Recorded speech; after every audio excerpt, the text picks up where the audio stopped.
आध्यात्मिक उन्नति के चैनल में आपका स्वागत है।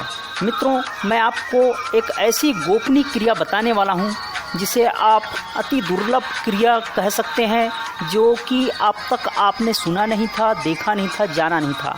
मित्रों, जब भी आप योग के बारे में सुनते हैं, हाथ पैर को तोड़ते मोड़ते हुए आसन और व्यायाम तक ही आप जानते थे।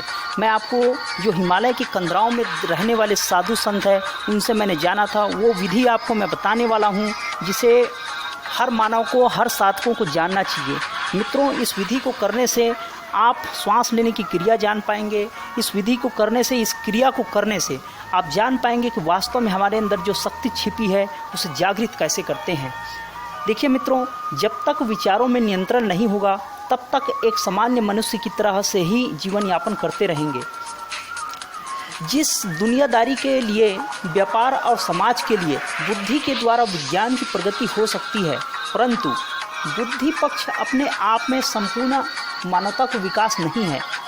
यह एक छोटा सा भाग है, क्योंकि बुद्धि केवल जीवन को सुख प्रदान कर सकती है, विज्ञान को उत्पन्न कर सकती है। इसके माध्यम से हवाई जहाज, टीवी, कंप्यूटर या और भी इलेक्ट्रॉनिक्स या ऐसे कोई साधन उत्पन्न कर सकती जिससे हमें खुशी हो, लेकिन पूर्ण सुख, पूर्ण सुविधाएं, पूर्ण आनंद की प्राप्ति ये तो सिर्फ श्रद्धा के बल पर ही और इस क्रिया के माध्यम से ही आप प्राप्त कर सकते हैं, ना कि आप हवाई जहाज़ से और ना कि आप टीवी और कंप्यूटरों से।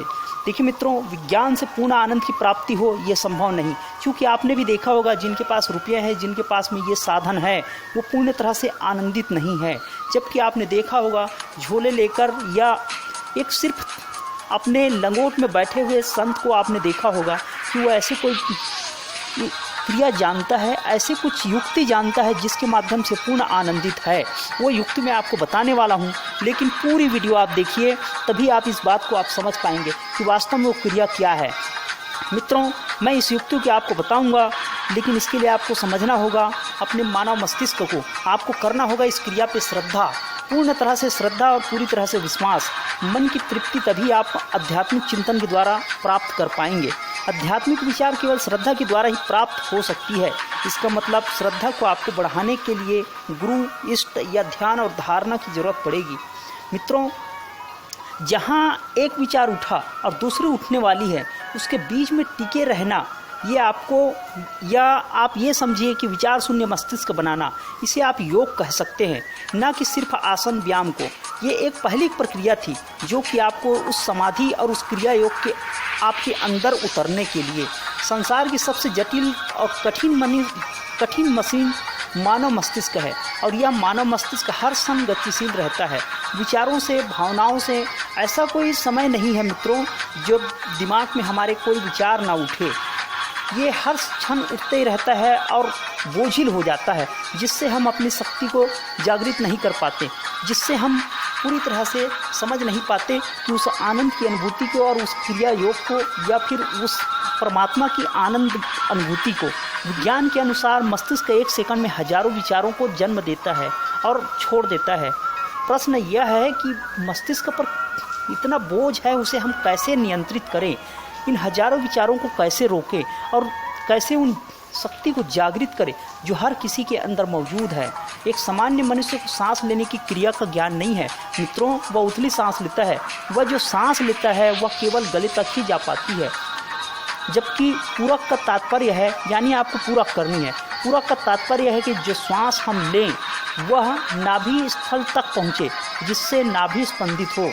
यदि 2 महीने के बच्चे को आप नींद में सांस लेते हुए देखा होगा, तो आपको लगेगा कि वह जो सांस ले रहा है उससे उसकी नाभि बराबर धड़कती है। परंतु मनुष्य यदि नींद लेता है तो नाभि पर कोई स्पंदन नहीं होता। इसका मतलब श्वास लेने की प्रक्रिया का ज्ञान हम भूल चुके हैं। वह जो सांस लेता है, यानी बच्चा जो 2 से 3 महीने का बीच का है, वह तो गले तक गहरा सांस लेता है, लेकिन जो हम सांस लेते हैं, यानी हम जैसे जैसे बड़े होते गए, हमने अपनी चर्बी से या अन्य जो पदार्थ जो हमें नहीं लेना चाहिए उससे हमने इस योग की क्रिया को भूल गए और हमारे ये सातों केंद्र सुप्त अवस्था में आ गई, जिसे हम जागृत कर सकते हैं। आपको सिर्फ श्वास लेना है, आपको हल्की श्वास लेनी है और ज़ोरों से बाहर फेंकनी है। ऐसा आप करते रहें और 5 बार करने के बाद 6वें बार में जब आप श्वास लें तो उसे गहरे श्वास लेने के बाद आप उसे अंदर रोक के रखें, यानी पूरा करें। उसके बाद आप कुंभक करें, फिर रेचक करें, लेकिन ज़्यादा से ज़्यादा आप श्वास को रोक के रखें। फिर उसके बाद दूसरी क्रिया होगी, फिर दूसरे नथने से लें, यानी इस क्रिया को आप पहले बाएं नाक से लें और फिर दाहिने नथने से लें। फिर समझे दोस्तों इस बात को, पहले आप धीरे से श्वास लें और उसे ज़ोरों से फेंकें, उसके बाद फिर श्वास लें बाएं नथने से। ये सारी क्रिया पहले बाएं नथने से करें, फिर उसके बाद उसे रोक कर रखें, फिर उसे धीरे धीरे दाहिने नथने से छोड़ दें। ये पहली क्रिया हुई। ऐसे ही आपको दाहिने नथनों से लेना है, फिर जोरों से फेंकना है, फिर लेना है। ऐसा 5 बार करते रहना है। 6वीं बार आपको रोक के रखना है और उसे ज़्यादा से ज़्यादा रोक के रखना है, फिर धीरे धीरे छोड़ना है। तो ये आपके बाएं से और दाएं से ये एक क्रिया हुई। ऐसा आप 3 बार करें और उसके बाद आप शांति से आप बैठ जाएं। बस आपको सोचना कुछ नहीं है।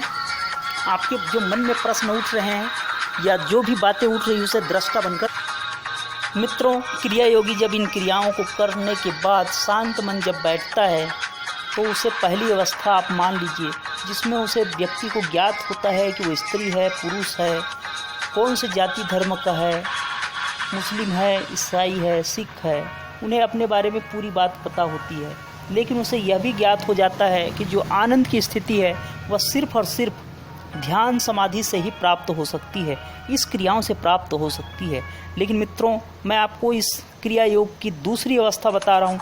जब आप इन क्रियाओं को करने के बाद शांत मन बैठेंगे तो जब व्यक्ति जो है इस क्रिया को करता है तो उसकी धारणा मजबूत होने लगती है। यह दूसरी अवस्था है जिसमें उसे आनंद की अनुभूति हो सकती है। तो सिर्फ और सिर्फ इन क्रियाओं से यह पक्की हो जाती है और इस क्रिया को वो चाहकर भी छोड़ने के लिए राजी नहीं होगा। उसे अपने पौरुष पर या अपने किसी जाति धर्म पर घमंड नहीं होगा। वह इन क्रियाओं पे दूसरी अवस्था प्राप्त कर लेगा। लेकिन तीसरी अवस्था होती है, इस अवस्था में वह किसी की वस्तु अथवा घटना को देखने का भाव बदल जाता है। जैसे सिनेमा में कोई फिल्म चल रही है जिसमें कोई हीरोइन डांस करे, नाचे, तो भी उसे सिर्फ मनोरंजन के तौर पे देखता है। वैसे ही जगत को वो सिर्फ भाव अभाव से परे होकर देखता है। उन्हें सिर्फ ये फिल्म की नाई नज़र आता है। लेकिन चौथी अवस्था इसकी होती है मित्रों, इस अवस्था को आप पतल कह सकते हैं, यानी इसका कोई और छोर नहीं होता। इसमें साधक का परिवेश, उसका जीवन संकुचित नहीं रहता। पूरे ब्रह्मांड को, पूरे विश्व को अपने स्तर पे सोचने लगता है। वो हिंदू मुस्लिम भाव, प्रांत, देश, काल, उनके लिए कोई मायने नहीं रखता। वो सबको अपना मानता है और उस पूरी तरह से व्यापक हो जाता है। 5वीं अवस्था जो आती है उस अवस्था को आप प्राण अवस्था कह सकते हैं। इस अवस्था में उनका मन जो है भ्रांति से रहित रहता है, यानी किसी भी चीज़ों से वो परे हो जाता है। वह रोटी भी खाएगा तो भी उसे वही आनंद आएगा जो आनंद उसे मिठाई में आता है। पूरी तरह से वो इस बात को जान जाता है कि वो जगत में जो भी चल रहे वो चलचित्र मात्र है और प्राण अवस्था, इस प्राणमय कोष में पहुंचने की स्थिति वो पूर्ण कर लेता है। यानी संत और डाकू में भी उन्हें एक ही नज़र आता है। इस अवस्था के आगे ये अवस्था में ही वो इष्ट को अपना साक्षात पाता है और कहीं भी कोई भी चीज़ों को बैठ के वो पूर्ण देख लेता है। पूरे विश्व में घटने वाली घटनाओं को, यहाँ तक कि अपने पिछले जीवन को, अगले जीवन को, किसी का भी कोई भूत भविष्य सब कुछ जान जाता है वो। ये 5वीं अवस्था मित्रों। 6वीं अवस्था निर्बीज अवस्था है, जिसमें 5वीं अवस्था में तो देख तो लेता है लेकिन उसमें हस्तक्षेप करने की स्थिति नहीं रहती।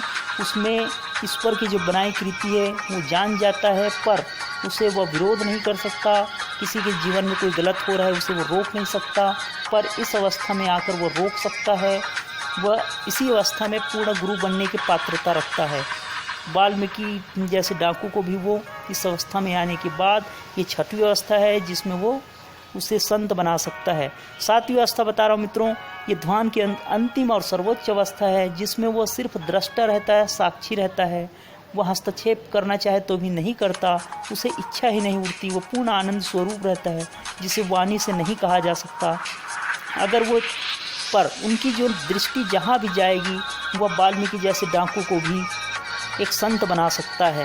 मित्रों, पूरे विश्व ब्रह्मांड को वो सब कुछ देखता है पर हस्तक्षेप नहीं करता।